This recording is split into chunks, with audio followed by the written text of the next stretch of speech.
2026 সালের এসএসসি পরীক্ষার্থীরা, তোমাদের যাদের ইংরেজি পরীক্ষা খারাপ হয়েছে, তোমরা ভাবতেছো যে ইংরেজিতে তোমাদের ফেল চলে আসবে। তো তাদের জন্য দারুণ একটি সুখবর। তো আজকের এই ভিডিওতে তোমাদের বিষয়টি পুরোপুরিভাবে উপস্থাপন করব। তো তোমাদের ইংরেজি প্রথম পত্র বা দ্বিতীয় পত্র কোনোটাতে যদি এরকম মনে হয় যে তোমাদের ফেল নাম্বার উঠেছে, যেমন ধরো তোমাদের 33-এ পাস, এখানে তোমরা 14-15 পাবা বা 10-12 পাবা, এরকম কিন্তু তোমাদের আইডিয়া ভালোভাবে লিখতে পারো নাই ইংরেজি প্রথম পত্র বা দ্বিতীয় পত্র, তাহলে তোমাদের তো ফেল নিশ্চিত। এই জন্য কিন্তু তোমরা অনেকেই হতাশ হয়ে পড়েছ, কিন্তু তোমরা কিন্তু পাস করবা। তোমাদের পাস করার অপশন রয়েছে, সিস্টেম রয়েছে, কিভাবে পাস করবা সেই বিষয়টি আজকের এই ভিডিওতে আলোচনা করব। কাজেই তোমরা যারা শিক্ষার্থীরা রয়েছে অবশ্যই প্রথম থেকে শেষ পর্যন্ত দেখার চেষ্টা করো, এবং আমাদের চ্যানেলটি যারা এখন পর্যন্ত সাবস্ক্রাইব করো নাই, অবশ্যই শিক্ষা সম্পর্কিত সকল তথ্য, তোমাদের এসএসসি পরীক্ষা সম্পর্কিত সকল আপডেট সবার আগে পেতে আমাদের চ্যানেলটি সাবস্ক্রাইব করে রাখো এবং পাশে থাকা বেল আইকনটি বাজিয়ে দিয়ে রাখো, যাতে নতুন ভিডিও আপলোড করার সাথে সাথেই সেটি তোমাদের নোটিফিকেশনে চলে যায় এবং তোমরা সাথে সাথেই দেখে নিতে পারো। আর সামনে তোমাদের রেজাল্ট, কলেজ অ্যাডমিশন সমস্ত কিছু কিন্তু তোমরা আমাদের আরেকটি চ্যানেলে পেয়ে যাবা। সেই চ্যানেলের এবং ফেসবুক পেজের লিঙ্ক এই ভিডিওর কমেন্ট বক্সে দিয়ে দিব। তোমরা অবশ্যই সেটা সাবস্ক্রাইব করে রাখবা এবং ফলো দিয়ে রাখবা। তোমাদের যদি কোনো প্রশ্ন থাকে অবশ্যই ফেসবুক পেজে মেসেজ দিয়ে জিজ্ঞেস করবা, ইনশাআল্লাহ আমি উত্তর দেওয়ার চেষ্টা করব। সো আসলে আমরা মূল বিষয়ে চলে আসি। তো দেখো, ইংরেজিতে কিন্তু পত্র দুইটা, একটা হচ্ছে প্রথম পত্র আর একটা হচ্ছে দ্বিতীয় পত্র। এখন তোমরা যদি প্রথম পত্রে যদি খারাপ করে থাকো, প্রথম পত্র তোমাদের 100 নম্বরের পরীক্ষা, দ্বিতীয় পত্র 100 নম্বরের পরীক্ষা, অর্থাৎ ইংরেজিতে টোটাল 200 নম্বরের পরীক্ষা।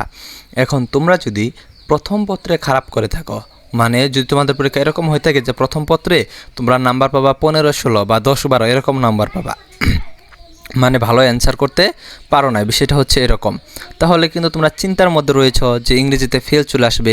কিন্তু বিষয়টা এরকম না, তোমাদের ইংরেজিতে ফেল চলে আসবে না। কারণ হচ্ছে তুমি যদি ইংরেজি দ্বিতীয় পত্র সাবজেক্টে যদি ভালো পরীক্ষা দিয়ে থাকো, মানে হচ্ছে তুমি যদি ইংরেজি প্রথম পত্রে যদি 10-12 পাও বা 15-16 পাও এবং ইংরেজি দ্বিতীয় পত্রে যদি তুমি 60 নাম্বার পাও, তাহলে দেখা যাবে যে দুইটা মিলে কিন্তু গড়ে তোমার নাম্বার কত থাকছে, বা ইংরেজি দ্বিতীয় পত্রে 50 নাম্বার পেলা, এখানে পেলা 12 নাম্বার, ইংরেজি প্রথম পত্রে ইংরেজি দ্বিতীয় পত্রে পেলা 50 নাম্বার, তাহলে সেখানে টোটাল নাম্বার হচ্ছে 62 নাম্বার। কিন্তু তোমাদের কিন্তু 5 নাম্বার কত দরকার, 5 নাম্বার দরকার 66 নাম্বার, 62 পেলে চলবে না।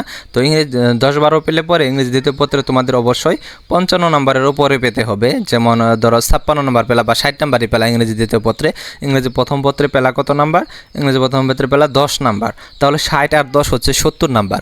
কিন্তু তোমাদের 33 আর 33 দুইটা যোগ করলে তোমাদের নাম্বার হচ্ছে 66 নাম্বার, তাহলে তোমাদের ইংরেজিতে টোটাল 5 নাম্বার হচ্ছে 66 নাম্বার। সেখানে তোমরা গড়ে কত পেলা, 70 নাম্বার পেলা, তাহলে কিন্তু তোমাদের রেজাল্টটা কিন্তু পাস চলে আসবে। একটা সাবজেক্টে যদি তুমি ফেল করলা, এটা কিন্তু ফেল চলে আসবে না, বিষয়টা হচ্ছে এরকম।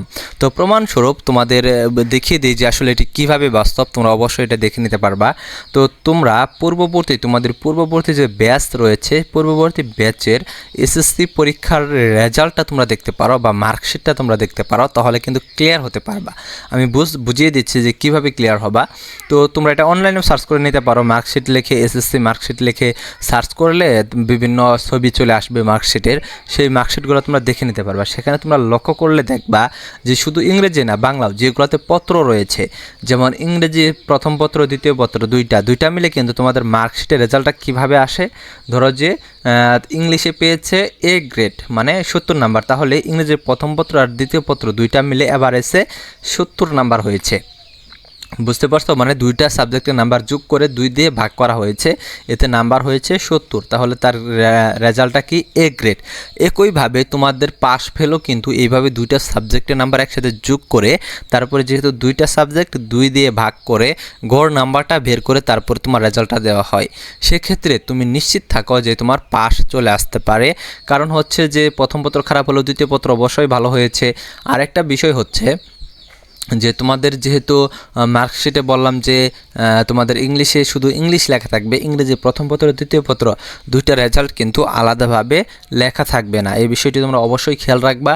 তো আরেকটা বিষয়, তোমাদের শুধু ইংরেজি প্রথম পত্র দ্বিতীয় পত্র না, তোমাদের বাংলা প্রথম রয়েছে, বাংলা দ্বিতীয় পত্র রয়েছে, এই দুই সাবজেক্টেও কিন্তু তোমাদের একই সিস্টেম, সেম সিস্টেমেই কিন্তু তোমাদের রেজাল্টটা কিন্তু আসবে। কাজে তোমরা যদি বাংলাতে যদি কেউ খারাপ করে থাকো তাহলেও তোমরা নিশ্চিন্ত থাকো যে তোমাদের রেজাল্টটা কিন্তু ফেল চলে আসতেছে না, তোমাদের রেজাল্টটা যে কোনোভাবেই হোক পাস চলে আসবে।